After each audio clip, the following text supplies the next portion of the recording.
Жалал Абад облусундагы майлы суу жылуулук менен жабдуу ишканасынын мурдагы директору кармалды. Маалыматка ылайык УКМК тарабынан майлы суу шаардык жылуулук менен жабдуу ишканасынын кызмат адамдарына карата кылмыш жаза кодексинин кызмат абалынан кыянаттык менен пайдалануу беренеси боюнча кылмыштардан бирдиктүү реестрине катталган сотко чейинки өндүрүш иши тергелип жатат.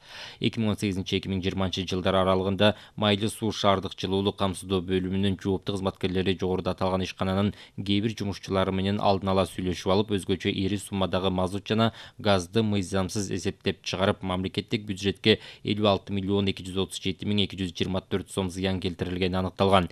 Аталган фактылардын негизинде 2022 жылдын февралында майлы суу шаардык жылуулук менен жабдуу ишканасынын мурдагы директору кармалып, Жалал Абад шаардык ички иштер башкармалыгынын убактылуу кармоочу жайына киргизилди. Азыр УКМК тарабынан иштин бардык жагдайларын жана ага тиешеси бар адамдарды аныктоого багытталган тиешелүү ыкчам тергөө иш-чаралары жүргүзүлүүдө.